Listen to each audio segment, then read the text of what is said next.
नमस्कार, आप सभी का बहुत बहुत स्वागत। आप देख रहे हैं आपका अपना चैनल हिंदी खबर। आपके साथ मैं अतुल अग्रवाल हूं और हमारे साथ हैं इस वक्त मौलाना तौकीर रजा खान साहब।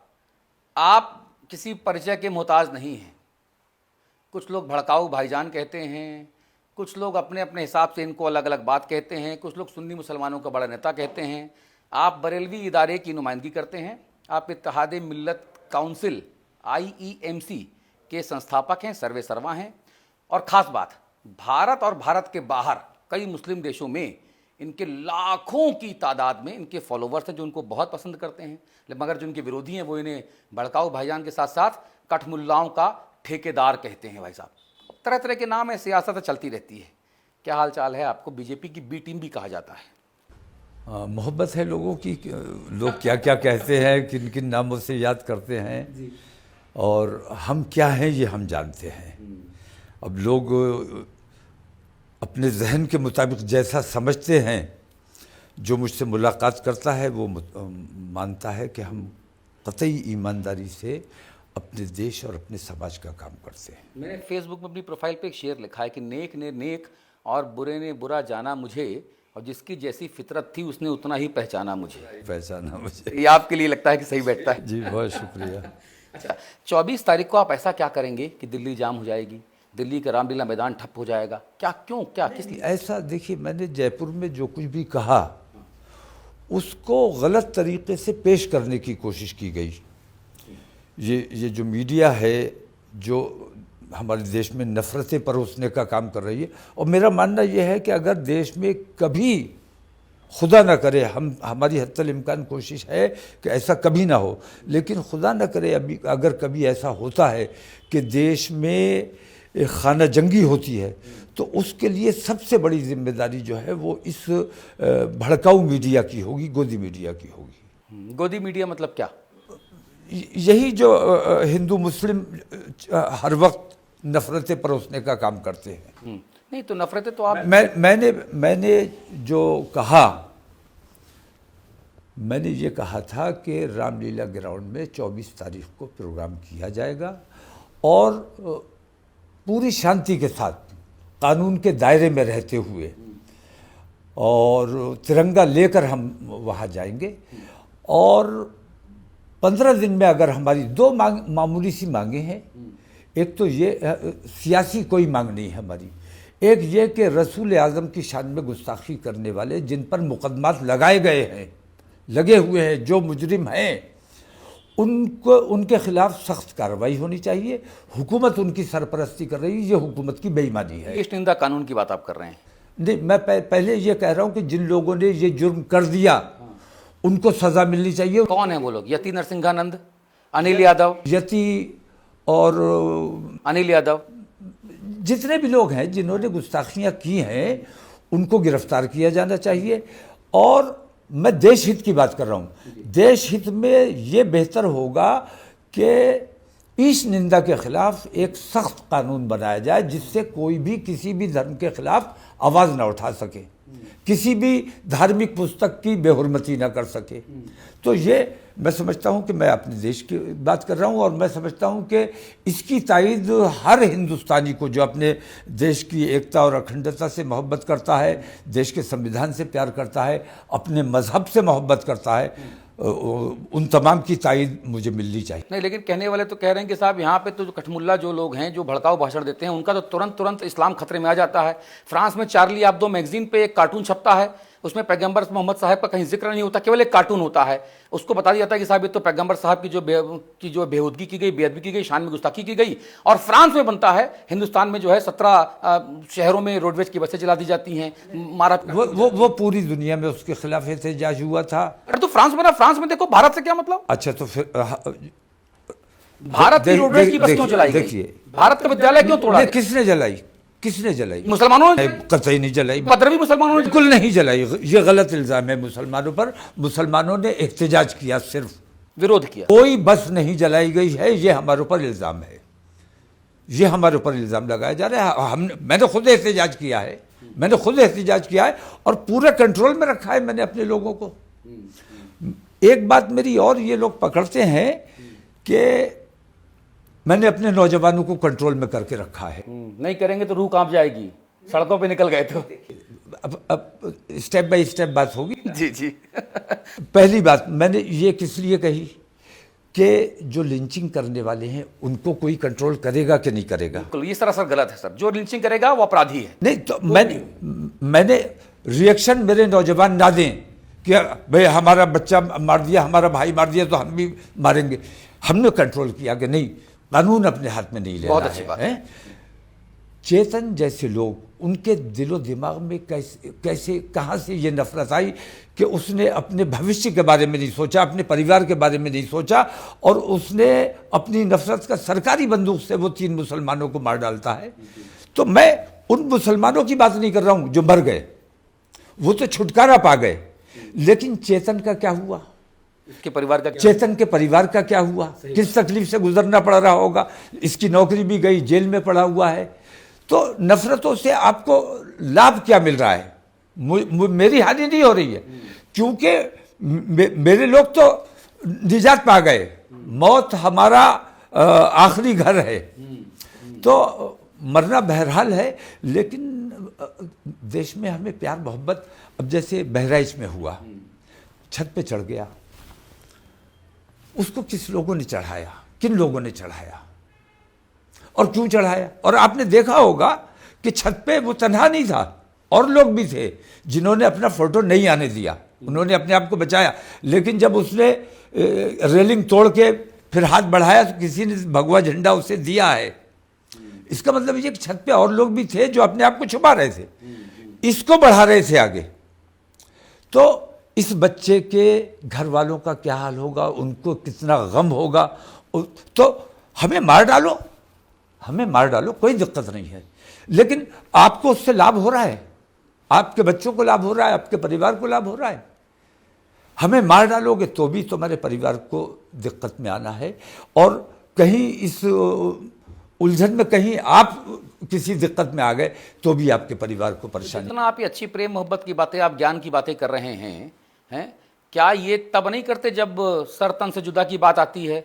जब कन्हैयालाल दर्जी का सर तन से जुदा कर दिया जाता है, तब ये प्यार मोहब्बत नहीं आता भाईजान आपका सामने? आपने मुझे देखा नहीं है, इसका मतलब मैंने सर तन से जुदा इस नारे की सख्त मजम्मत की है, सख्त मुखालफत की है, और मेरे आज तक किसी प्रोग्राम में इस किस्म का कोई नारा नहीं लगाया जाता है।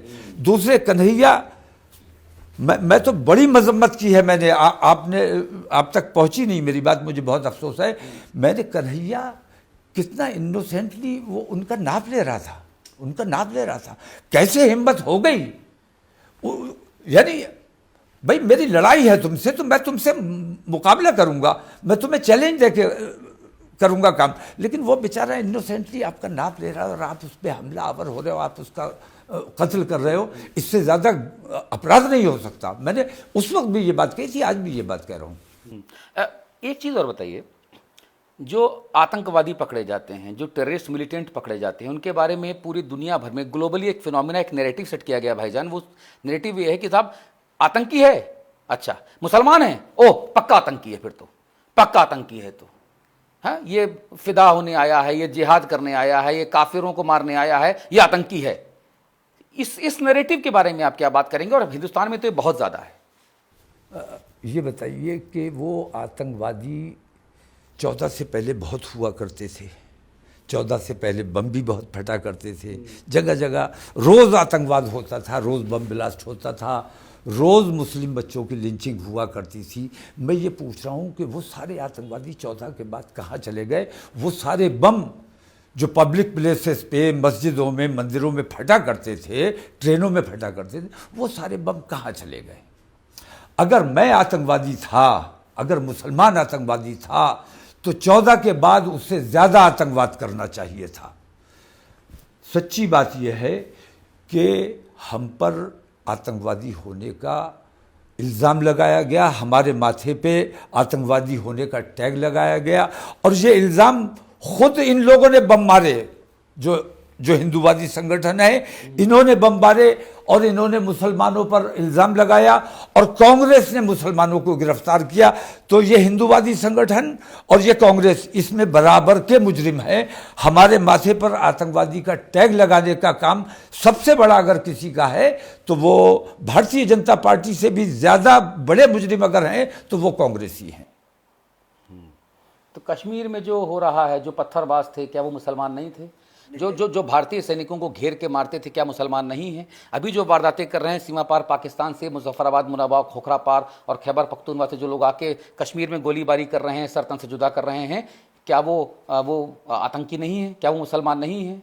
एक बात समझ लें, मैंने ये बात हमेशा कही है कि पूरी दुनिया में कुछ भी हो रहा है, मेरे देश का एक भी मुसलमान आतंकवाद के किसी मामले में मुलव्विस हो ही नहीं सकता। अगर किया जा रहा है तो उस पर झूठा इल्ज़ाम है, क्योंकि मुसलमान, हिंदुस्तानी मुसलमान आतंकवाद नहीं कर। अब पाकिस्तान से अगर कोई आ रहा है तो इसका मतलब आपकी सरकार फेल है। बॉर्डर क्रॉस कैसे कर रहा है? दाऊद इब्राहिम कौन है? नहीं, दाऊद इब्राहिम से कौन है? इस बात का क्या ताल्लुक है? क्यों नहीं है? अरे भाईजान, आप इस देश के कानून में अगर भरोसा नहीं करते और देश का कानून अपने हाथ में लेकर किसी को मारते पीटते हैं, ड्रग्स लेकर आते हैं, बम धमाके करते हैं, बेजुबानों की, बेगुनाहों की जान लेते हैं, तो आप आतंकी नहीं हैं? आप मिलिटेंट नहीं हैं? अच्छा, ये एक तरफा होता है, ये एक तरफा होता है। लिंचिंग की जाती है, ये आतंकवाद नहीं है? गलत है, लिंचिंग गलत है। हिंदू करे, मुसलमान करे, कोई भी करे भाईजान। हर काम, सारे गलत काम हिंदुस्तान में हो रहे हैं। ये बताइए कि हनुमान चालीसा सिर्फ मस्जिद के सामने पढ़ने से आपके भगवान खुश होंगे? हनुमान चालीसा तो अपने दिल की बात है, अपनी आस्था की बात है। आप मस्जिद के सामने जाके पढ़ेंगे तो सड़क कबूल होगा। तो सड़क पे नमाज पढ़ के अल्लाह ताला कबूल करेंगे क्या? सड़क पे हम छत खाली है, आंगन खाली है, सड़क पे नमाज पढ़ रहे हैं, लोगों को दिक्कतें कर रहे हैं, आने जाने में को रोक रहे हैं, तब उसको नहीं बोलेंगे सर? ये हम किसी के मंदिर के आगे नमाज नहीं पढ़ रहे हैं। सुनिए, हमारी मस्जिद में अगर जगह है तो मस्जिद में नमाज होगी, मस्जिद के बाहर नमाज होगी ही नहीं। अगर ओवरफ्लो हो गया मजमा तो अगर 10-15 मिनट के लिए, आधा घंटे के लिए अगर सड़क पे आ भी गए तो ऐसा क्या तूफान आ गया। और ये भी हफ्ते में एक बार होता है, जुमे के दिन होता है सिर्फ। और जुमे के दिन अगर सड़क पे आके सजदा कर लिया अपनी जमीन पे, हमारे देश मादर वतन, अपनी जमीन पे हम सजदा कर रहे हैं, अपनी मादर वतन के, बताइए, उस पे माथा रगड़ रहे हैं और आपको उससे तकलीफ होती है, तो चलिए हम अंदर ही पढ़ लेंगे। लेकिन याकूब मेमन जिसको हमारे देश का कानून फांसी की सजा देता है, ये गुजरी हुई बातों का कोई मतलब नहीं भाईजान। मैं इसलिए बोलना चाह रहा हूं क्योंकि आप एक उदारवादी जो है, एक मुस्लिम है, पढ़े लिखे स्कॉलर हैं। मुझे मौजूदा हालत पे बात करेंगे तो ज्यादा मुनासिब होगा, गुजरी हुई बातों का जख्म कुरेदने का कोई मतलब नहीं। एक चीज़ मैं आपसे जानना चाह रहा हूँ, मुझे आज पहली बार आपसे बात कर रहा हूँ और मुझे बहुत मज़ा यूँ आ रहा है कि मैंने बताया कि मैं बांदा का रहने वाला हूँ, बुंदेलखंड का रहने वाला हूँ, और रब्बानी मदरसे की क्रिकेट टीम और हमारे तमाम हिंदू मुसलमान दोस्त, हमारे यहाँ बांदा में रामा का इमाम बाड़ा है भाईजान, मैं ऑन रिकॉर्ड कह रहा हूँ। और हमारे यहाँ आज तक कभी ये सब चीज़ें नहीं हुई। हमने तो हिंदू मुसलमान बहुत बाद में आके जाना, हमको तो हिंदू मुसलमान जैसी कुछ चीज़ हमारे बांदा में रहते हैं कहीं पता नहीं चली कि क्या। आपने भी 14 के बाद ही जाना होगा मेरे ख्याल से। आपको कहना हो सकता है। मेरा एक चीज़ कहना है सर कि जब भी कोई बड़ी वारदात होती है, जब भी कोई उस वारदात में मुस्लिम मुलव्विस होते हैं, आरोपी बनाए जाते हैं, पकड़े जाते हैं, जेल हो जाती है, तब मुस्लिम समाज से आप जैसा विदूषक, आप जैसा पढ़ा लिखा स्कॉलर सामने आके मजम्मत क्यों नहीं करता कि ये आप भले ही मुसलमान हो लेकिन काम इन्होंने मुसल्ला ईमान के विरोध में किया है, हम इनको नहीं अपना कहते हैं? कोई क्यों नहीं कहता है? मैंने हमेशा कहा है, जब बम ब्लास्ट के काम शुरू हुआ, अक्षरधाम मंदिर पे बम मारा गया है, मैंने मजम्मत की। और अगर उस वक्त भाई कोई मुसलमान ये मानने को तैयार ही नहीं हुआ कि कोई हिंदू बम मार सकता है, हमने कहा कि भाई ये जो बम मारा गया है इसकी मजम्मत की जानी चाहिए, और मुसलमानों ने भी मजम्मत की। और मुसलमानों को कहीं अंदर से गिल्टी भी फील हुआ कि यार हिंदू ने तो नहीं मारा होगा, ये किसी मुसलमान की हरकत है। हमें बहुत गिल्टी फील हुआ, हमें शर्म आई कि हम कहाँ जा रहे हैं। लेकिन वो बम धीरे धीरे मंदिरों से होता हुआ ट्रेन में पहुंचा, फिर पब्लिक प्लेसेस पे पहुंचा, फिर मस्जिद पे पहुंचा, फिर मज़ार पे पहुंचा, तब पता चला कि ये सारे ब्लास्ट के पीछे वो तंजीमें हैं जो मुसलमानों से नफरत करती हैं और मुसलमानों को आतंकवादी बना के पेश करना चाहती हैं। तो सारे बम ब्लास्ट के पीछे हिंदुस्तान के सारे मुसलमानों को गिरफ्तार किया, लेकिन सच्चाई ये है कि हिंदुस्तान का मुसलमान अपने वतन से मोहब्बत करता है और वो सच्चा पक्का मुसलमान हो ही नहीं सकता जो अपने देश से प्यार नहीं करता। मेरा मानना ये है। बहुत बड़ी बात आप कह रहे तो जो अपने देश से प्यार करता है वो अपने देश पे बम नहीं मार सकता। देश से प्यार करना और देशवासियों से प्यार करना हमारी जिम्मेदारी है। वाह, ये हमारे मजहब ने हमें सिखाया है, ये मैं नहीं कह रहा हूं, मैं एहतराम करता हूं, हमारे मजहब ने बताया है। वाह, मैं तारीफ करूंगा आपके भाईजान की, इतनी शानदार तरीके से आप बात कर रहे हैं। ये जो मोहब्बत का पैगाम है, ये कुछ एक भटके हुए नौजवानों के जहन में आप क्यों नहीं लेके जा पाते भाईजान, मुझे ये बता दीजिए। मैं अपने मंचों से यही बात कहता हूं, लगातार यही बात कर रहा हूं। और आज जो मैं रामलीला मैदान में अपना प्रोग्राम मैंने रखा है वो भी अपने देश प्रेम की भावना से रखा है और सख्त तलकीन की गई है कि हाथ में तिरंगा लेके आओगे, कानून के दायरे में आओगे, किसी भी किस्म का गलत नारा नहीं लगाया जाएगा, भड़काऊ बात नहीं की जाएगी, सच्चे और पक्के ईमानदार मुसलमान की तरह आना है और अपना किरदार पेश करना है। और सिर्फ एक मांग करनी है कि हमारे देश के लिए ये ज़रूरी है कि तमाम धर्मों का सम्मान होना चाहिए, किसी धर्म पर अंगुश नुमाई नहीं होनी चाहिए और अपमान नहीं किया जाना चाहिए। कहने वाले तो ये कह रहे हैं कि साहब तौकीर रज़ा साहब इतनी अच्छी अच्छी भाईचारे की बात इसलिए कर रहे हैं कि यूपी में योगी बाबा बैठा हुआ है, वहाँ मोदी बाबा बैठा हुआ है, मिनट से पहले चला देता है बुलडोजर, मुल्ला जी लोगों के दिमाग सही कर दिए हैं, ऐसा कहने वाले कह रहे हैं। मैं योगी, हम अल्लाह से डरने वाले लोग हैं। मोदी जी पर जो हमारे सवालात हैं वो मुस्तकिल हैं, हम डरने वाले लोग नहीं। क्या करोगे? गिरफ्तार करोगे, ज़्यादा से ज़्यादा फांसी चढ़ा दोगे, हम तो मरने को तैयार हैं। लेकिन हमारे मरने से अच्छाई का कोई रास्ता बन रहा है, अगर हमारे देश का भला हो रहा है, हम तैयार हैं। हम तो कुर्बानी वाले लोग हैं, जान की, माल की, हर तरह की कुर्बानी हम अपने देश के लिए देने को तैयार हैं। अगर मोदी जी को लगता है कि तौकीर कुछ भड़का रहा है या माहौल बिगाड़ रहा है, हमें गिरफ्तार कर लो। लेकिन मैं देश हित की बात करूं और आपको ऐसा लगे कि मैं भड़का रहा हूं, मैंने ये कहा था कि हम आएंगे और अपनी मांगे रखेंगे और हम इतना चैलेंज जरूर करेंगे कि 15 दिन के अंदर अगर हमारी बातें नहीं मानी गई तो फिर हम देशव्यापी आंदोलन करेंगे। अभी ये देशव्यापी नहीं है, अभी ये लोकल है। फिर हम देशव्यापी आंदोलन करेंगे 15 दिन के बाद और उसमें हिंदुस्तान में चक्का जाम भी कराया जाएगा, मुस्लिम, पूरे हिंदुस्तान के मुस्लिम बाजार भी बंद कराए जाएंगे और भरपूर तरीके से मजम्मत की जाएगी और घेराव किया जाएगा पार्लियामेंट का। हम पार्लियामेंट में आपको घुसने नहीं देंगे, क्योंकि पार्लियामेंट में आप बैठे हो और देश हित का काम नहीं कर रहे हो तो तुम्हें पार्लियामेंट में बैठने का क्या हक है। ये कहा था मैंने, जिसको किस किस अंदाज में पेश किया गया। मैंने कहा 15 दिन बाद मैं दोबारा आऊंगा। मीडिया बहुत प्यार करती है आपसे। हाँ, मैंने कहा 15 दिन बाद दोबारा आऊंगा तब। लेकिन अभी तो मैं पूरे सुकून के साथ, तिरंगे झंडे के साथ, अपने संविधान के दायरे में, और मुझे यकीन है कि मेरी मांग चूंकि देश हित में है, मैं अपने लिए कुछ नहीं मांग रहा हूं, अपने समाज के लिए कुछ नहीं मांग रहा हूं, तमाम मजहबों के लिए मांग रहा हूं, तो मुझे लगता है कि मेरी मांग मान ली जाएगी तो 15 दिन बाद मुझे आने ही नहीं पड़ेगा। सब तैयार है इसके लिए। हाँ। अच्छा, ये जो नारा आजकल चल रहा है ना, बहुत चल रहा है, सारे टीवी पे, अखबारों पे, रेडियो पे, इंटरनेट पे, बटेंगे तो कटेंगे, एक रहोगे तो नेक रहोगे, तो मोदी जी कहते हैं एक रहोगे तो सेफ रहोगे। ये किसको बांटना, किसको काटना, किसको नेक, किसको सेफ, भाईजान मैं समझ ना पाया आज तक। आप समझा दीजिए। मैं यही बात कह रहा हूँ कि माननीय नरेंद्र मोदी देश के प्रधानमंत्री हैं या सनातन के धार्मिक गुरु हैं या भारतीय जनता पार्टी के नेता हैं। प्रधानमंत्री किसी धर्म का, किसी जाति का नहीं होता है। प्रधानमंत्री पूरे देश का प्रधानमंत्री होता है और देश के तमाम हिंदू मुसलमानों का प्रधानमंत्री होता है। 140 करोड़ तमाम का प्रधानमंत्री होता है। वो अगर ये खतरा किससे है, प्रधानमंत्री जी ये बताएं कि खतरा किससे है। बटोगे तो मतलब एक रहोगे तो सेफ रहोगे। तो खतरा किससे है आपको?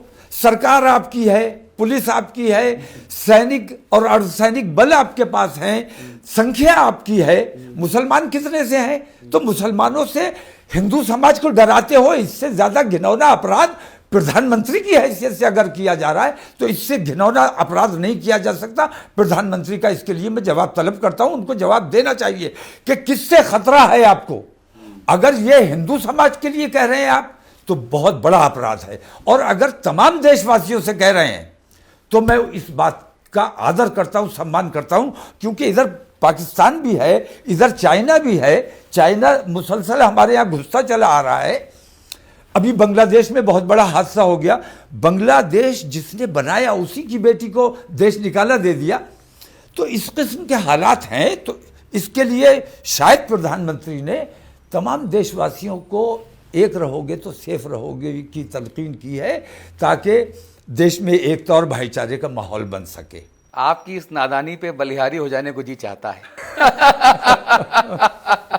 अच्छा, अकबरुद्दीन ओवैसी उन्होंने जो कहा योगी जी ने, मैं चीज़ों को पॉजिटिव लेता हूँ। योगी जी ने जो कहा एक रहो नेक रहो, इस एक रहो नेक रहो को वो अपने धार्मिक गुरु हैं, हिंदी भाषा में भी कह सकते थे। हिंदुओं को समझाना है तो हिंदी का इस्तेमाल करना चाहिए। ये एक और नेक कहने की क्या ज़रूरत थी उन्हें? मैं ये कहना चाहता हूँ कि माननीय मुख्यमंत्री योगी आदित्यनाथ, उन्होंने ये महसूस किया कि भस्मासुर होते हैं ना, ये बनाए उन्होंने ही हैं। अच्छा, लेकिन उनके लिए मुसीबत बन गए हैं। अच्छा, तो ये सारे भस्मासुर जैसे बन गए हैं, अब उनके कंट्रोल में नहीं है, और ज़ॉम्बीज़ की तरह कहीं भी घुस जाते हैं, किसी को भी मार डालते हैं, किसी को भी लूट लेते हैं। कौन? ये हिंदूवादी जितने जो ज़ॉम्बी बना दिए गए हैं, नफरतें जिनके दिलो दिमाग में भर दी। तो योगी आदित्यनाथ जी को कहीं ये खतरा हुआ कि ये मुसलमान बहुत कमज़ोर है, और मुसलमान बटा हुआ भी है, बिरादरियों में बटा है, पार्टियों में बटा हुआ है। तो योगी आदित्यनाथ जी ने हिंदू नाराज ना हो जाए तो इसलिए मुसलमान का नाम नहीं लिया है, लेकिन एक रहो और नेक रहो कह के उन्होंने ये कहा है कि इशारा मुसलमान की तरफ है। बटोगे तो कटोगे, हम एक रहें। तो मुसलमानों के लिए कहा है, मेरा मानना ये है। अगर उन्होंने हिंदुओं के लिए कहा होता तो हिंदुओं से कहते कि हिंदुओं अगर तुम बटोगे तो कटोगे। लेकिन हिंदू तो भारी तादाद में है, हिंदू बटने के बाद भी मुसलमानों से ज़्यादा है, और फिर सरकार भी आपकी है, तमाम पुलिस भी आपकी है, तो हिंदुओं को क्या खतरा हो सकता है? मुसलमानों को खतरा है। तो चूंकि योगी जी मुसलमानों के भी मुख्यमंत्री हैं, तो उन्होंने मुसलमानों को इंडिकेट किया है कि बटोगे तो कटोगे, एक रहोगे तो नेक रहोगे। आपको फंसा पाना बहुत मुश्किल है। अरे फंसाइए। आपने कहा कि मोदी जी और योगी जी ने जो बात कही ना, तो उनको खतरा किससे, यही कहा ना आपने? खतरा है अकबरुद्दीन ओवैसी जैसे लोगों से जो कहते हैं कि 15 मिनट के लिए पुलिस हटा दो, देखो मुसलमान इस देश में क्या करता है, चुटकी बजाय कहता है वो आदमी। इस किस्म की गुफ्तगू जो भी करता है, भड़काऊ बात जो भी करता है, मैं उसकी सख्त मजम्मत करता हूँ। अपनी पार्टी के फायदे के लिए, लोगों के दिलों में अपनी जगह बनाने के लिए इस किस्म की भड़काऊ बातें करके वो जो मुस्लिम समाज को बाकी हिंदुस्तानियों से अलग करने का काम करता है, वो मुसलमानों का दोस्त नहीं, मुसलमानों का दुश्मन है। मुसलमानों का दोस्त ये है जो तमाम हिंदुस्तानियों से मुसलमानों को मिलकर चलने की बात करता है। अब अगर आप लोग अब हिंदुओं की बहन बेटियां पकड़ेंगे, लव जिहाद करेंगे, अगर आप लोग लैंड जिहाद करेंगे, आप लोग कहीं भी मस्जिद बना देंगे, मजार बना देंगे, सड़क में वो मजार घुसेड़ के, कोना घुसेड़ के सड़क में कब्जा कर लेंगे, लव जिहाद लैंड जिहाद करेंगे, बताइए भाईजान, तो कैसे एकता बढ़ेगी? ये लव जिहाद कहाँ? देखिए, उन्हें जो कुछ करना होता है उसके लिए पहले से एक सेटिंग की जाती है, पहले से मुसलमानों पे वो इल्ज़ाम लगाया जाता है लव जिहाद। फिर इन्होंने अंदर इन्होंने मुसलमानों की बेटियों को बहकाओ, मुसलमानों की बेटियों को गुमराह करो, मुसलमान बेटियों से शादी करो, 2 लाख रुपए दिए जाएंगे, नौकरी दी जाएगी, ये किया जाएगा, वो होता है कि नहीं होता नहीं, है? बिल्कुल नहीं होता है। आपकी जानकारी अरे, में सुनिए, सब सुनिए, है, सुनिए, भाईजान, आपकी जानकारी मेरी में बात सब सुनिए। है। मैंने एक पर्चा देखा, उस पर्चे में कहा गया, उर्दू में लिखा पर्चा था। मैंने अपने एक दोस्त से, चूंकि बांदा का हूँ, रबानी मदरसी क्रिकेट टीम से खेलता हूँ, बहुत सारे मुल्ला जी लोग हमारे दोस्त हैं, पक्के वाले दोस्त हैं। मैंने पर्चा भेजा, कभी पढ़ के सुनाओ जरा क्या है कहानी। तो हमको उसने लिख के भेजा, उसने कहा उर्दू में लिखा पर्चा, उसमें कहता है कि अगर ब्राह्मण की बेटी से शादी करोगे, पकड़ोगे तो 2 लाख रुपया, ठाकुर की बेटी शादी करोगे तो 1.5 लाख रुपया, बनिया की बेटी शादी करोगे तो 1 लाख रुपया, और अगर जो है जो वर्ण व्यवस्था में जो चौथे कौम पे आते हैं, दलित महादलित, तो उन पे 50,000 रुपया। और बाकायदा कहा गया कि जो मुस्लिम नौजवान नवयुवक हैं उनको दाढ़ी वाड़ी बनाओ, बाल रंगाओ, बढ़िया बढ़िया वर्जिश करो, उसको 1700 रुपया, 2100 रुपया का वजीफा देने की बात उस पर्चे में लिखी गई थी। ये कहीं और से आया है, ऐसा कोई पर्चा हमारे यहाँ से हम सोच भी नहीं सकते। पश्चिमी उत्तर प्रदेश का पर्चा था ये, बिजनौर के जो आसपास बात का। आप कह रहे हैं, ये बात हमने कभी सोची नहीं है। मैं ये कह रहा हूं कि मैं खुश हूं, क्योंकि जो कमजोर दिल के, कमजोर ईमान के लोग हैं, वो मुझे छोड़कर चले जाए, ये मेरे लिए अच्छा है। नहीं, आपने लड़कियों के लिए कहा है। मैं लड़कियों कि के- मुस्लिम लड़कियां मैं लड़कियों अगर के- मुस्लिम धर्म छोड़ के किसी और धर्म में जा रही हैं, शादी कर रही हैं, तो अच्छा चली गई, क्योंकि वो कमजोर भी हैं। बिल्कुल बिल्कुल, हैं? मैं यही कह रहा हूं, हाँ। मैं यही कह रहा हूं। ऐसे मुसलमान भी हैं जो खौफ की वजह से या भारतीय जनता पार्टी के लालच की वजह से, किसी भी वजह से जो उधर जा रहे हैं, उन तमाम का मैं स्वागत करता हूं। अच्छा हुआ चले गए। कमजोर ईमान के लोग हमें नहीं चाहिए, मजबूत ईमान होना चाहिए। हिंदू है तो वो मजबूत, अपनी जगह से मजबूत हिंदू रहना चाहिए, अपने तिलक और पूरी शनाख्त के साथ। मुसलमान है, अपनी शनाख्त के साथ मुसलमान रहना चाहिए, मजबूत रहना चाहिए। तो मैं ये कह रहा हूं कि मैं मुसलमानों की फिक्र मुझे कम है, मुझे हिंदू समाज की फिक्र ज़्यादा है कि वो हिंदू नौजवान जिन पर हिंदू बेटियों का अधिकार होना चाहिए, वो हिंदू नौजवान अगर मुसलमान बेटी से शादी कर लेता है, मुसलमान बेटी को ले जाता है, तो हिंदू बेटी तो एक बेटी रह जाती है। तो हिंदू समाज को सोचना चाहिए कि ये हिंदूवादी जितने हैं, ये हिंदू समाज का फायदा कर रहे हैं या नुकसान कर रहे हैं। तो हिंदू समाज की कितनी बेटियां बैठी हुई हैं इंतजार में, और तुम मुस्लिम समाज की लड़की को लाके उसको ऐश करवा रहा है, उसको अपने घर में इज्जत से रख रहा है, और हिंदू बेटी बैठी हुई। तो हिंदू बेटियों के लिए हमारे दिल में दर्द है, वो भी हमारी बेटियां, हमारे देश की बेटियां हैं। आप बहुत महीनी से वार करते हो, आप बहुत महीन। बताइए। नहीं, मैं वार नहीं, मैं ईमानदारी से जो मेरे दिल की बात है मैं वो कह रहा हूँ। अच्छा। मैं अपने मुल्क से मोहब्बत करता हूँ और अपने मुल्क के तमाम नागरिकों से मोहब्बत करता हूँ। आप इतनी अच्छी अच्छी बातें कर रहे हो भाईजान, मुझे तो आपकी बातों में कोई भड़काऊपन लगा नहीं। फिर क्यों आपको लोग भड़काऊ बना तो देता है? इस मीडिया को एक विलन हिंदी खबर को शामिल मत करो आप। नहीं, सुनिए। हाँ।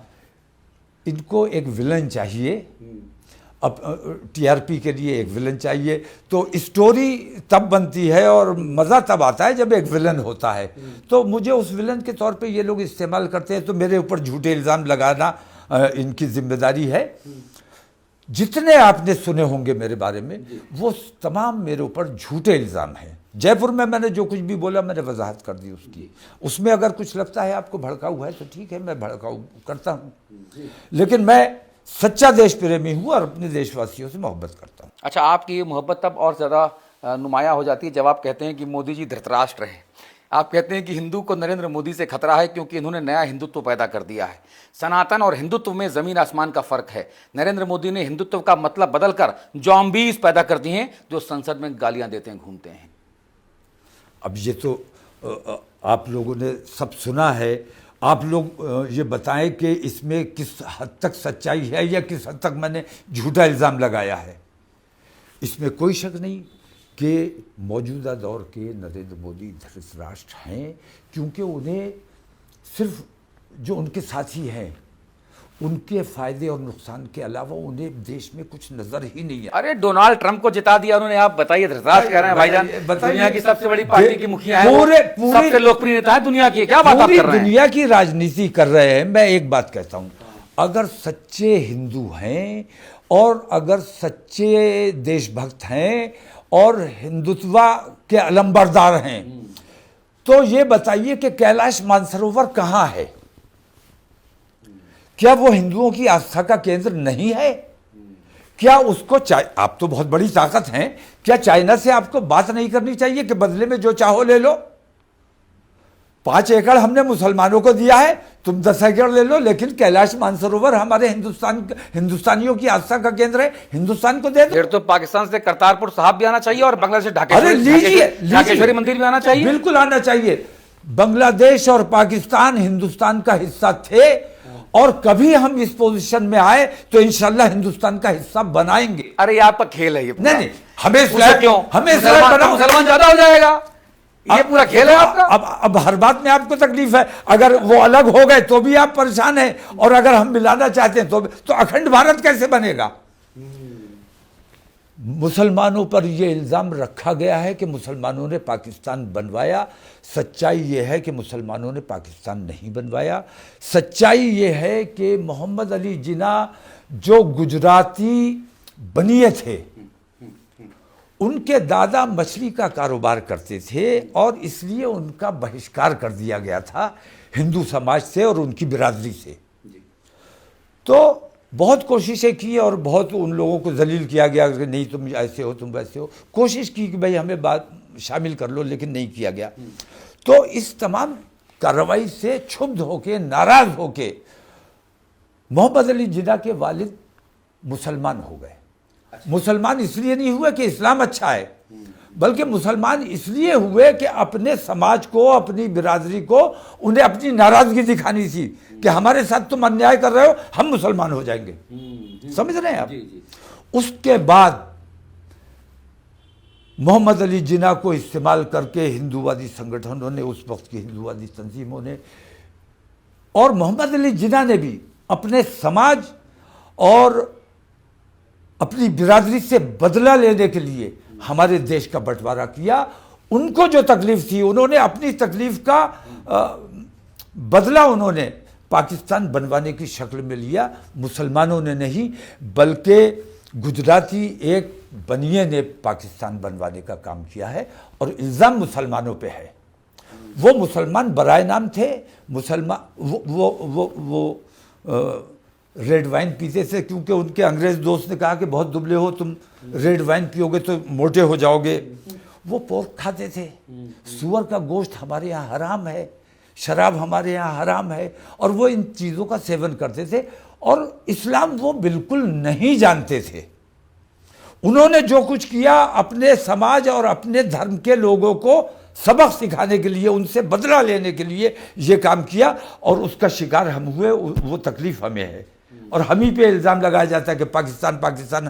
हम पाकिस्तान से नहीं, हम अपने मुल्क से मोहब्बत करने वाले लोग हैं। और जब पाकिस्तान बना है तो हम नहीं गए, हमने तमाम तकलीफ़ें बर्दाश्त की, हमने तमाम तकलीफ़ें बर्दाश्त की, लेकिन हम नहीं गए क्योंकि हम अपनी मादर वतन से मोहब्बत करते हैं। लेकिन वंदे मातरम जब कोई बुलवाना चाहता तो नहीं बोलेंगे। नहीं, देखिए ऐसा है कि भारत माता की जय नहीं बोलेंगे। मैं अपने वतन से मोहब्बत करता हूँ। मेरी इबादत का तरीक़ा, मेरी हुब्बुल वतनी का तरीक़ा दूसरा है, आपके देश प्रेम का तरीक़ा दूसरा है, आपकी इबादत का तरीक़ा दूसरा है। तो हम दोनों अपने अपने तरीक़े से देश प्रेम भी करें और अपनी इबादत भी करें, और एक दूसरे से प्यार मोहब्बत रखें, ये तरीक़ा है ना। अब आप हमसे अपने तरीक़े से अगर करवाना चाहो तो ये तो मुनासिब नहीं है। यही भारतीय जनता पार्टी वाले जो आज सरकार में हैं, पहले ये कहते थे कि राष्ट्रीय गान जो है ये गुलामी का प्रतीक है, और आज भी मैं कहता हूँ कि ये राष्ट्रीय गान, इन्होंने कहा था कि जब हमारी सरकार आएगी हम इसे बदलेंगे। मैं कहता हूँ कि राष्ट्रीय गान को बदला जाना चाहिए, एक ऐसा राष्ट्रीय गान लिखा जाना चाहिए जिसे सब शौक से पढ़ें, और लोग जो पढ़ने वाला पढ़े वो उसकी समझ में आना चाहिए कि क्या पढ़ रहा है, और सुनने वाला जो है उसकी समझ में आना चाहिए वो क्या सुन रहा है। तो मुसलमान से ना सही किसी हिंदू से लिखवाओ, लेकिन हमारे तमाम प्रदेशों के नाम आए, उसमें देश प्रेम की भावना पैदा हो। लोगों की समझ में नहीं आ रहा है जनगण मन अधिनायक जय है क्या है। जनगण मन अधिनायक जॉर्ज पंजुम को कहा गया था, और उनके स्वागत में ये गान तैयार किया गया था, और ये आज़ादी से पहले का है। तो इसे कुछ दिन के लिए अडॉप्ट कर लिया था नेशनल एंथम के तौर पर, और ये कहा गया था कि बाद में इसको ठीक करेंगे और बदलेंगे। तो वंदे मातरम तो को अब रिप्लेस कर देगा पंजाब सिंध, आधे से ज्यादा पंजाब उधर है, सिंध उधर है, हम सिंध और पंजाब का यहाँ गान कर रहे हैं, क्या मतलब है इन बातों का? तो जो गलत हो रहा है, जो चीजें गलत हैं, उन चीजों की तरफ हिंदू समाज का ध्यान नहीं जाना चाहिए। हिंदू समाज को, हिंदू मुस्लिम को उलझा के रखो, जो सही चीजें हैं उनकी तरफ उनकी तवज्जो नहीं दे। तो मुसलमान भी उलझे रहते हैं, हिंदू भी उलझे रहते हैं, और वो अपना काम करते रहते हैं। देश को खोखला कर दिया, देश को बेच डाला, यहां तक के एयरपोर्ट बेच डाले, लाल किला बेच डाला, एयर इंडिया बेच डाला। बताइए, एयर इंडिया छोटे छोटे देशों की अपनी एयरलाइन है, सरकारी एयरलाइन होती है। आज आपके इतना बड़ा देश है, विश्व गुरु। अरे घाटे में थी भाई। नहीं, मैं पूछ रहा हूं, घाटे फायदे से क्या मतलब? आप अपना सम्मान दे देंगे घाटे में? ली भी घाटे की घाटे टाटा वालों से इंदिरा गांधी जी ने ली थी, टाटा के पास वापस चली गई। तो ली थी ना, आपने बेच दी, आपने बेच दी। आप चला नहीं पाए। आपकी अपनी देखिए, चला क्यों नहीं पाए? इसके पीछे भी मुसलमान है। अरे मुसलमान इसके पीछे भी मुसलमान, सुनिए। अच्छा। इन्होंने कहा मुसलमानों का तुष्टीकरण हो रहा है। हज सब्सिडी जब दी जाती थी कांग्रेस के जमाने में, जबकि वो सब्सिडी हमें कभी नहीं मिली। अच्छा। वो एयर इंडिया को जाती थी, और हमारे हज के पैसे से एयर इंडिया चलता रहा। इन्होंने अपनी सरकार में आने के बाद इन्हें याद आया कि हमने कहा था कि मुसलमानों का तुष्टीकरण हो रहा है, तो इन्होंने हज सब्सिडी बंद की। वो सब्सिडी जो बंद हुई है, उससे घाटे में आ गई। ये इंडियन एयरलाइन घाटे में आ गई, और इसलिए खसारे में आई कि बिलाखिर बेचना पड़ा। आज छोटे छोटे देशों के पास अपनी एयरलाइन है, और नरेंद्र मोदी विश्व गुरु, विश्व क्या क्या है आप, और आपके देश की अपनी कोई एयरलाइन नहीं है। इससे ज्यादा दुर्भाग्य और क्या हो सकता है? आप जितना चाहे उतना बोल लीजिए, लेकिन मुसलमान तो भाई साहब तेज पत्ता है, तेज पत्ता। वो बिरयानी में जाता है केवल टेस्ट के लिए, बाद में जो बिरयानी खाता है ना, वो पीस और चावल गप कर लेता है, तेज पत्ता चाट के बाहर फेंक देता है। ये कहना है ब्रजेश पाठक का, जो डिप्टी सीएम उत्तर प्रदेश हैं। तो आप तेज पत्ता हैं? नहीं, हमें तो कोई भी कुछ भी कह देता है। मैं वोटों की बात नहीं कर रहा हूँ। और देखिए, महाराष्ट्र में भी चुनाव, कई जगह चुनाव चल रहे, मैंने कहीं चुनाव में किसी किस्म का कोई बयान नहीं दिया है। मैं खालिस हिंदुस्तानियत की बात कर रहा हूँ। हिंदुस्तान में इस वक्त जो माहौल बना दिया गया है, और ये सारा माहौल बना है सिर्फ राजनीति के लिए, राजनीतिक लाभ लेने के लिए। दोनों तरफ के लोग, विपक्ष हो या पक्ष हो, दोनों तरफ के लोग वोटों की राजनीति कर रहे हैं कि कैसे वोट बैंक हमारे साथ आ जाए, कैसे वोट बैंक हमारे। एक रहोगे तो सेफ रहोगे। उन्होंने सिर्फ वोटों के लिए कहा है, देश प्रेम के लिए नहीं कहा है। तो प्रधानमंत्री अगर देश प्रेम की बात नहीं करेगा तो फिर कौन करेगा? हमें तो भाई देश विरोधी मानते हैं, देशद्रोही मानते हैं, और हमें कब आतंकवादी कह के हमें जेल में डाल दिया जाए ये भी हमें पता नहीं है। एक बार तो डाल ही चुके हैं, पहले भी तमाम आरोप लगे, क्लीन चिट मिली आपको। वो बताइए, एक बार बरेली में जो दंगा हुआ 2010 में, क्या आपको आरोपी बनाया गया कि हाहाकार मचा दिया मीडिया में, एकदम लगा कि एकदम तोप लेके आप कहीं भी घुस जाएंगे? तो कैसे क्लीन चिट मिली, क्या था मामला? वो नहीं, क्लीन चिट बरेली में ईद मिलादुन नबी का जुलूस था, और उसी दिन होली राजगद्दी निकलनी थी। तो मैंने एहतियातन ये कहा अपने लोगों से कि होली जो उनकी है, राजगद्दी निकलनी है, सेम डे है, तो हमारा तो ईद मिलादुन नबी पूरे महीने बना सकते हैं, तो एक दिन हमें छोड़ देना चाहिए, आगे बढ़ा देना चाहिए। तो मैंने अपना ईद मिलादुन नबी का जुलूस होली की राजगद्दी की वजह से मैंने एक दिन आगे बढ़ाया।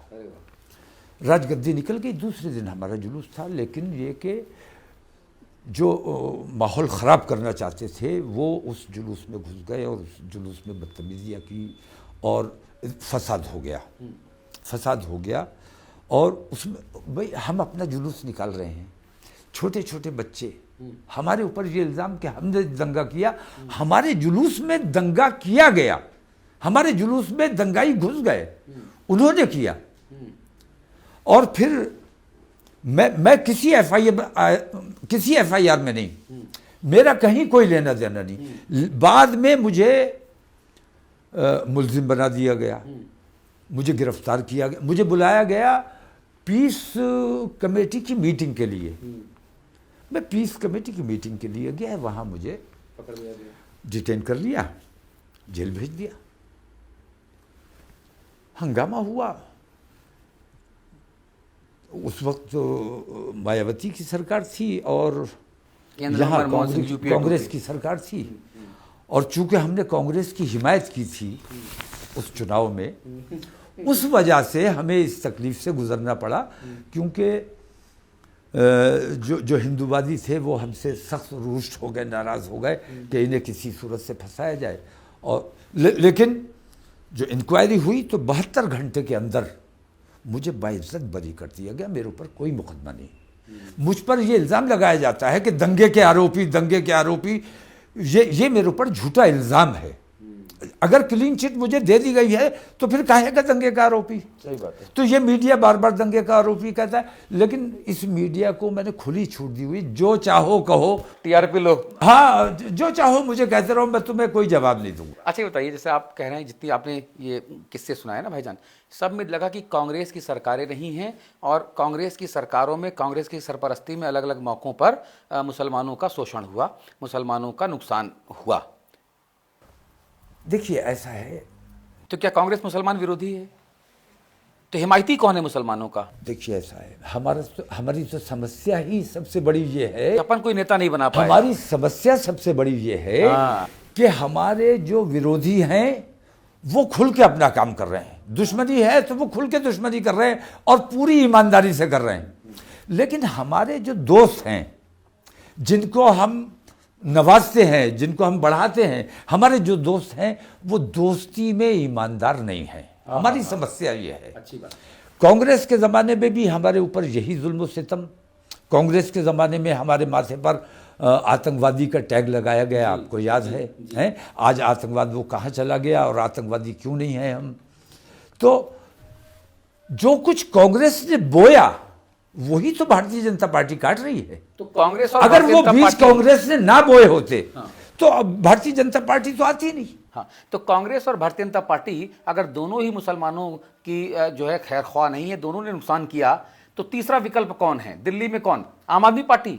तीसरा विकल्प कोई नहीं है। तीसरा विकल्प बनाया जाना चाहिए, बनाया जाना चाहिए। तो आप क्यों नहीं और मुझे उम्मीद थी कि ये जो कौन सा गठबंधन बनना है, इंडिया, हाँ। इंडिया, इस गठबंधन से मुझे उम्मीद थी कि ये गठबंधन कुछ कायदे का काम कर पाएगा। लेकिन इस गठबंधन ने भी, जैसे अवैसी साहब जैसे भी हैं, पार्टी तो है, उस गठबंधन में ओवैसी साहब को दावत क्यों नहीं दी गई? मायावती को उस गठबंधन में शामिल क्यों नहीं? मायावती ने मना कर दिया था, दावत थी। तो तमाम लोगों, उस गठबंधन की जितनी मीटिंग्स हुई, आपको उन तमाम, कश्मीर के अलावा कोई मुसलमान उनके मंच पे नहीं था। तो मुसलमानों पर आप डिपेंड करते हो और मुसलमानों से इतना परहेज करते हो, तो उस गठबंधन से भी हमें कोई खास उम्मीद नहीं है। उस गठबंधन को चाहिए वो गठबंधन सरकार बना लेता अगर उनकी ईमानदारी नजर आ जाती। लेकिन उनकी हमने बेईमानी कर्नाटका में देखी। उन्होंने कहा हम सरकार में आएंगे, बजरंग दल पे पाबंदी लगाएंगे। फिर उन्होंने कहा सरकार आने के बाद कि भाई बजरंग दल में भाई कुछ अच्छे लोग भी हो सकते हैं, इसलिए पाबंदी नहीं लगाएंगे। तो क्या पीएफआई में कुछ अच्छे लोग नहीं हो सकते थे? क्या सीमी में कुछ अच्छे लोग नहीं हो सकते थे? तो इस किस्म की जो धोखेबाजी है, कांग्रेस ने हमारे साथ गद्दारी की, धोखा दिया। हमने नहीं कहा था कि बजरंग दल पे पाबंदी लगाओ, इन्होंने खुद कहा था। तो ये जो धोखेबाजी, उसी का नतीजा भुगता इन्होंने। सरकार बन सकती थी, लेकिन इनके जो अमाल है, अभी देखिए हिमाचल में क्या हो रहा है। इनकी सरकार, जहां इनकी सरकार है वहां हम सताए जा रहे हैं। तो आपसे क्या उम्मीद रखी जाए?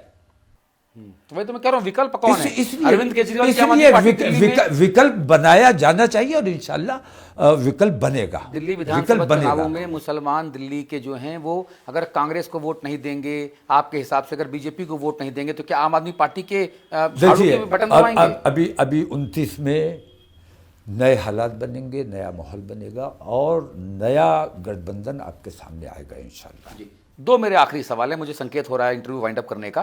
पहला सवाल यह है कि ताज़ा खबर आई कि श्रद्धा वालकर एक लड़की थी, हिंदू लड़की, जिसको एक आफताब पूनावाला नाम के एक मुस्लिम आशिक, जो लव जिहादी ब्रांड, मैं नहीं कह रहा किस मीडिया ने किया, लेकिन किया, उसने 36 टुकड़े की आफताब पूनावाला ने और फ्रिज में धर दिए। कब की बात है ये? कब की बात है ये अभी हाँ मई की बात है।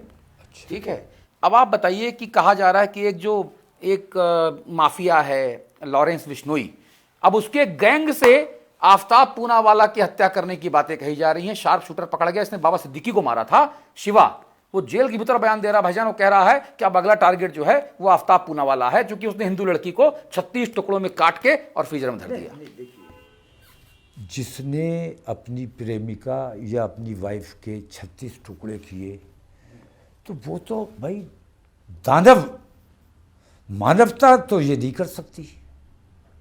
इतने टुकड़े किए तो वो तो किसी भी सूरत में किसी भी रहम के लायक है ही नहीं।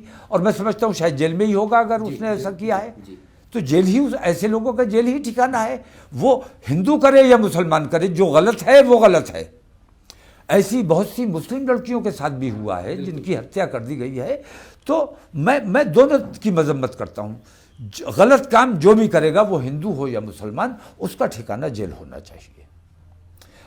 हमारे धर्म पर टिप्पणी की जाती है, हमारे रसूल की शान में गुस्ताखी की जाती है, हमारी आस्था को ठेस पहुंचाई जाती है। ऐसे लोग ऐसा क्यों करते हैं, उनका जवाब तलब किया जाना चाहिए।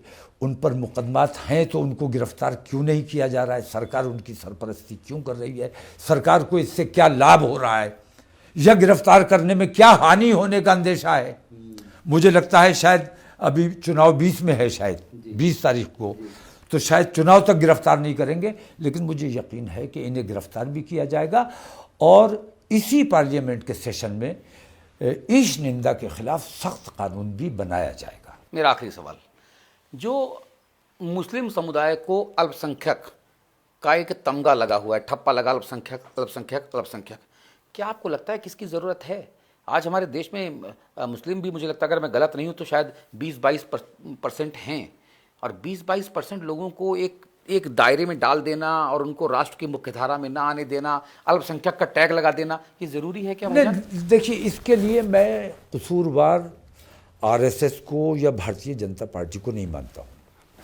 उनका जो कुछ भी रोल है वो अपनी जगह है, लेकिन मुसलमानों को बाकी हिंदुस्तानियों से अलग करने का काम खुद मुसलमान करते हैं। खुद मुसलमान करते हैं अपने ज़ाती फ़ायदे के लिए, अपनी पार्टी के फ़ायदे के लिए। मुसलमान का वोट चाहिए। तो ये जितने सेकुलरिस्ट हैं, ये भी मुसलमानों के पक्के दुश्मन हैं, क्योंकि बाकी हिंदुस्तानियों के साथ हमें उनसे अलग रखना चाहते हैं, हमें वोट बैंक बना के रखना चाहते हैं। तो जो हमारे दोस्त हैं वो हमारे साथ ज़्यादा दुश्मनी करने का काम कर रहे हैं। भारतीय जनता पार्टी उतनी दुश्मनी नहीं कर पा रही है। तो हमें शिकवा दुश्मनों से ज़्यादा अपने दोस्तों से है। बहुत शुक्रिया आपका, बहुत बहुत धन्यवाद आपका हिंदी खबर से बात करने के लिए। और भाईजान, मैं ये टीवी पे कैमरे पे बोल के जा रहा हूं और जैसा बोल रहा हूं वैसे ही दिखाऊंगा कि आपके बारे में जितनी भी बातें कही जाती हैं, जितने भी यहाँ वहाँ की बातें, आरोप और बहस मुबाहिसे होते हैं, कम से कम आप वैसे तो नहीं हैं। बहुत शुक्रिया, बहुत शुक्रिया। आपसे बात करके मजा आया। बहुत बहुत धन्यवाद, बहुत अच्छा लगा। हिंदी खबर पर खबरों का सिलसिला लगातार जारी है। नमस्कार।